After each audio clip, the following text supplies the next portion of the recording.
atas harga yang Bapak paparkan di sini begitu Pak. Gula pasir juga begitu, trennya meningkat dari Januari hingga 28 Februari di data Bapak, walaupun di lapangan jauh lebih di atas ini Pak. Termasuk harga minyak goreng di tempat kami 20.000 Pak. Bapak tahu kalau Bapak sampaikan di sini minyak curah, kata Bapak di sini 17.700. Tapi Bapak lihat banyak sekali warga kita yang teriak dari Aceh harga minyak curah 30.000 Pak. Nanti tim Bapak bisa cek ke sana. Nah, termasuk bawang putih. Tadi yang disampaikan kawan kami, bawang putih rata-rata 43.000. Jadi dari pernyataan Pak Menteri tadi dengan santainya, rasanya Pak Menteri seperti menormalisasi harga yang tidak normal ini Pak. Kalau kawan kami tadi dengan bahasa halusnya menyampaikan mengetuk pintu hati para para importer bawang agar mereka sedikit merelakan sedikit keuntungannya. Keuntungan mereka sudah sangat besar Pak. Tidak perlu Bapak memohon, Bapak harus bikin peraturan untuk bagaimana mereka bisa menghadirkan harga yang terjangkau. Jenengan tahu bahwa bawang kemarin Tempo tanggal 27 Februari baru merilis, ternyata dari investigasi mereka, ternyata harga bawang putih itu Pak, ada tren dari China turun dari 1.400 per ton menjadi 1.350 per ton US dollar. Artinya kalau sampai di Indonesia kira-kira angkanya 22.000. Misalnya ada ditambah dengan custom clearance dan juga kemudian dengan tracking, itu kira-kira 1.000. Artinya sampai di negara kita kira-kira hanya 23.000. Kalau ditambah katanya kawan kami tadi dengan copet-copetan yang dilakukan oleh oknum-oknum, udahlah kira-kira 30.000. Masa sih dengan untung 10 sampai 15.000 tidak cukup bagi mereka? Dikali sekian juta ton, Pak. Maksud kami apa? Kalau kemudian SPI yang dikeluarkan oleh Kementerian Perdagangan tidak bisa menghadirkan harga yang terjangkau di tengah-tengah masyarakat, tidak perlu pakai SPI-an Pak. Sudah dibuka secara bebas saja, semua orang bisa impor, kemudian kalau harga sudah stabil ditutup impornya. Atau yang kedua, kalau memang mengeluarkan SPI, lalu ditarget sekalian Pak. Misalnya dibatasi keuntungannya hanya berapa begitu Pak. Karena kalau tidak ya percuma, ini hanya omong kosong.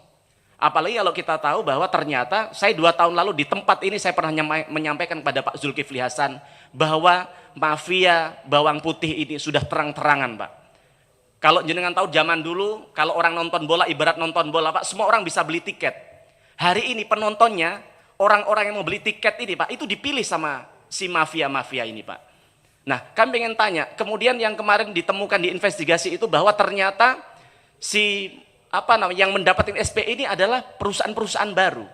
Kami ingin tanya kepada Menteri Perdagangan, apa indikator dan syarat orang untuk bisa mendapatkan SPI itu, Pak?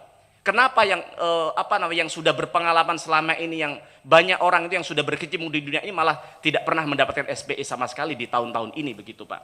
Nah, kemudian kembali lagi ke HET tadi, Pak. Melihat HET yang diterapkan pemerintah ternyata tidak digubris oleh para pengusaha kita. Artinya ya Kementerian Perdagangan ini hanya macan kertas saja Pak. Tidak ada marwahnya di mata produsen, di mata para pengusaha kita begitu. Atau jangan-jangan ya mohon maaf mungkin berkoalisi dengan mereka dalam rangka ini begitu Pak. Nah maka harapan kami HET ini harus ditegakkan Pak. Jangan menormalisasi harga yang mahal. Dirjen Bapak salah satu anak buah Bapak menyampaikan di media, perih hati kami Pak. Mereka bilang bahwa wajar bulan puasa memang biasanya naik. Justru kehadiran Menteri Perdagangan di tempat ini untuk menghadirkan harga yang terjangkau di tengah-tengah masyarakat Pak. Jangan menormalisasi harga yang tidak tidak stabil atau tidak terjangkau di tengah-tengah masyarakat begitu Pak. Kemudian selanjutnya di halaman nomor 3. Bapak sampaikan di situ bahwa harga minyak kita di pasar tradisional tidak boleh melebihi HET.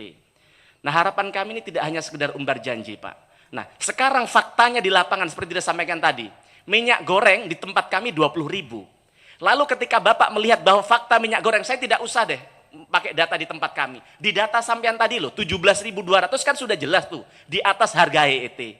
Lalu apa gunanya pernyataan Bapak di tempat ini? Di slide nomor 3 ini Pak. Apa hanya sekedar susunan kata? Nah ketika ini sudah tidak terwujud, tidak terbukti, tidak bisa Bapak lakukan, lalu langkah apa yang akan Bapak lakukan? Operasi pasar. Nah sedangkan setelah jenengan lakukan operasi pasar, apakah kemudian harga turun? Kan tidak juga. Nah ketika harga tidak juga turun, apa yang Bapak akan lakukan? Maka harapan kami Bapak tidak boleh menyalahkan para pengecer yang ada di bawah Pak. Karena ketika kami tanya kemarin di pasar, namanya di pasar-pasar pan di tempat kami di Pasuruan, kenapa Bapak jual harga 20.000?